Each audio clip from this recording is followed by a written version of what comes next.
उत्तल दर्पण के उपयोग रह गए थे, वो सीखने हैं। उत्तल दर्पण के उपयोग देखो, पहला उपयोग, वाहनों के साइड में उत्तल दर्पण का उपयोग किया जाता है। जो वाहन जो होते हैं ना, मोटरसाइकिल या एक्टिवा वगैरह जो है, उसके साइड में आप लोगों ने दर्पण देखे होंगे, वो उत्तल दर्पण लगे रहते हैं। आप लोग बोलोगे क्यों उत्तल दर्पण क्यों इस्तेमाल किया जाता है, अवतल दर्पण क्यों नहीं किया जाता, बताता हूँ। मान लो ये मैंने अवतल दर्पण लगा दिया, क्या लगा दिया, अवतल दर्पण। आप लोगों ने पढ़ाए हैं, मैंने 6 स्थितियाँ आप लोगों को पढ़ा दी हैं। 6 स्थिति आप लोगों को भी पढ़ा दी, ऑनलाइन वालों को भी, ऑफलाइन वालों को भी। हाँ, तो 6 स्थितियों में आप लोगों ने सबसे लास्ट वाली स्थिति देखी होगी, यदि वस्तु फोकस और ध्रुव के बीच रखी होगी तभी इसका प्रतिबिंब देखो सीधा बनता था। क्या बनता था, सीधा। क्या बनता था, सीधा। अब बताओ, यदि वस्तु इससे पीछे चली गई, अब मैंने हेडलाइट में किसका सॉरी, जो साइडों में जो दर्पण जो लगा रहता है उसमें मैंने किसका इस्तेमाल कर दिया, अवतल दर्पण लगा दिया। क्या लगा दिया। अब वस्तु या कोई वाहन वगैरह थोड़ी दूर से आ रहा तो वो तो मुझको उल्टा दिखाई देगा, उसमें दर्पण में क्या दिखाई देगा, उल्टा। फोकस और ध्रुव के बीच में ना आकर कहीं और चला गया, उससे भी थोड़ा सा पीछे हो गया फोकस से, तो जो वाहन वगैरह है पीछे से, जो भी साइकिल वगैरह या मान लो बस वगैरह जो भी आ रही है, वो तो उल्टा दिखाई देगा उसमें। तो ये तो फिर एक्सीडेंट और ज़्यादा हो जाएंगे इससे, तो ये नहीं लगाएंगे। क्या लगाएंगे, उत्तल दर्पण। अब उत्तल दर्पण आप लोग बोलोगे, एक बात बताइए, समतल दर्पण भी तो सीधा प्रतिबिंब बना देता है, तो उसको क्यों नहीं लगाते, वो भी सुनो। जैसे मान लो ये मैंने समतल दर्पण लगा रखा है एक, है ना, समतल दर्पण लगा रखा है। क्या लगा रखा है, समतल दर्पण। अब ये समतल दर्पण है, तो इससे देखो ये सभी इतना एरिया को ये कवर कर सकता है, देखो आगे वाले को, है ना। इतने सभी एरिया से चलने वाली प्रकाश की किरणें इसके पास आएंगी, इतने एरिया से।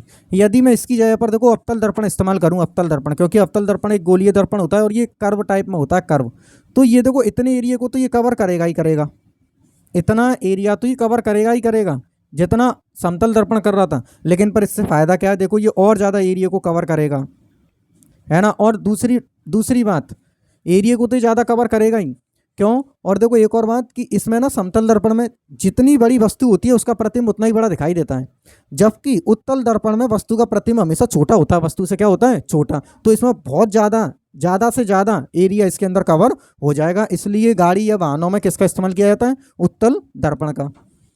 अब स्ट्रीट लैंपों में दूसरा वाला उपयोग इसका क्या है, स्ट्रीट लैंपों में, स्ट्रीट लैंपों में दूसरा उपयोग, स्ट्रीट लैंप में इसका इस्तेमाल किया जाता है।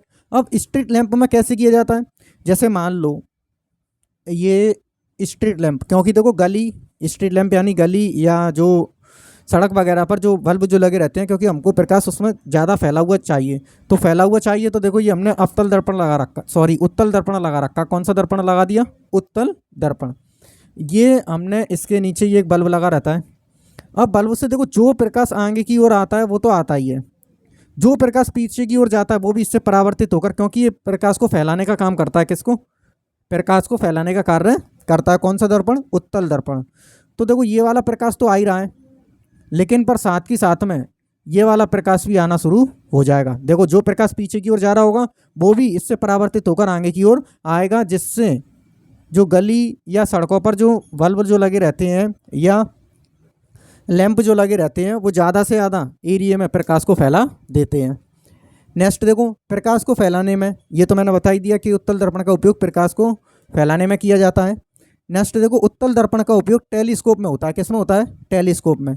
टेलीस्कोप में कैसे किया जाता है उत्तल दर्पण का उपयोग, एक मिनट बताता हूँ अभी।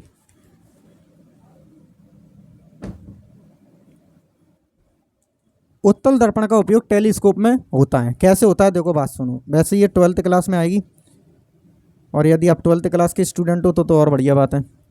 उत्तल दर्पण का उपयोग टेलीस्कोप में, देखो टेलीस्कोप में क्या होता है, यहाँ पर कुछ अवतल दर्पण लगा हुआ होता है। क्या लगा हुआ होता है, अवतल दर्पण। आप लोग बोलोगे अवतल दर्पण, अभी तो आप बोल रहे तो उत्तल दर्पण का इस्तेमाल किया था। अरे होगा भाई, थोड़ा पेशेंस रखो। जैसे मान लो ये कौन सा दर्पण लगा हुआ है, अब देखो कौन सा दर्पण आ गया, ये उत्तल दर्पण। तो इसमें ना अब जरा ध्यानपूर्वक सुनना, टेलीस्कोप में जैसे मान लो यहाँ पर या सूर्य मान लो या चंद्रमा, जो भी, हम सूर्य नहीं बनाएंगे, आंखों को बहुत ज़्यादा इफेक्ट करेगा, मून बना लेते हैं। यदि मान लो अब इससे जो प्रकाश की जो किरणें हैं वो इससे चलकर आएंगी तो समांतर आएंगी, ये समांतर आई प्रकाश की किरणें, अवतल दर्पण से परावर्तित हुई और परावर्तित होकर किसके पास आएंगी, उत्तल दर्पण के पास। ऐसे ही एक और प्रकाश की किरण ऐसे आ रही है, और ये भी अवतल दर्पण से परावर्तित होकर किससे टकराएगी, उत्तल दर्पण से। और उत्तल दर्पण से ये वाली किरण परावर्तित होकर यहाँ पर एक लेंस लगा रहता है, इसको नेत्रिका लेंस कहते हैं, उत्तल लेंस। तो इससे परावर्तित होकर ये वाली किरणें ऐसे आएंगी और यहाँ पर यदि कोई व्यक्ति इसको देखेगा तो उसको इसका प्रतिबिंब, आँख बनानी है अपन को, यहाँ से अब कोई व्यक्ति यदि इसको देखेगा तो उसको चंद्रमा का बहुत बड़ा प्रतिबिंब दिखाई देगा। ये जो है इसी को बोलते हैं टेलीस्कोप। टेलीस्कोप और भी प्रकार की बनती है, लेकिन पर अपन को उत्तल दर्पण देखना है तो उत्तल दर्पण का उपयोग इस वाले टेलीस्कोप में किया जाता है। इसको कैसग्रेन नाम के शायद वैज्ञानिक ने बनाया था, कैसग्रेन ही नहीं था उसका नाम, सॉरी उसका नहीं, उनका नाम।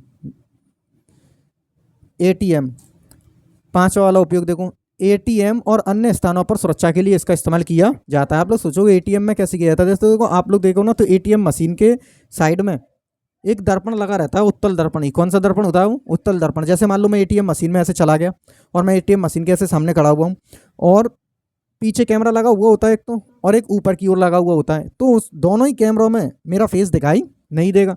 तो उसके साइड में, एटीएम मशीन के साइड में, जैसे ये एटीएम मशीन मैंने बना रखी है, इस एटीएम मशीन के साइड में आप लोग देखोगे तो एक दर्पण लगा रहता है, उत्तल दर्पण। तो यदि मान लो मैं ऐसे खड़ा हुआ हूँ तो ये तो यहाँ पर लगा रहता है और कभी कभार साइडों में भी लगा देते हैं वो। तो क्या होता है, यदि मैं इस एटीएम मशीन की ओर देख रहा हूँ तो ये वाले दर्पण में मेरा प्रतिबिंब बन रहा होगा मेरे फेस का, और जो पीछे जो कैमरा है वो इस दर्पण को क्या करेंगे, कैप्चर करेंगे। वैसे तो पूरे एरिया को कैप्चर करेंगे, लेकिन पर यदि हम जूम करके देखेंगे तो वो दर्पण को दिखा सकते हैं और दर्पण में क्या दिख रहा होगा, मेरा फेस दिख रहा होगा, जिससे सीसीटीवी कैमरे में मेरा फेस आसानी से दिख सकता है। समझ आया ना, आसानी से मेरा फेस इसमें दिखेगा दर्पण में, और कैमरा दर्पण को कैप्चर कर लेगा। कैमरा किसको कैप्चर कर लेगा, दर्पण को, जिससे इमेज आसानी से दिखाई दे जाएगी मेरे फेस वगैरह की। एटीएम और अन्य स्थानों पर सुरक्षा के लिए इसका इस्तेमाल किया जाता है। 5 उपयोग हो गए इसके।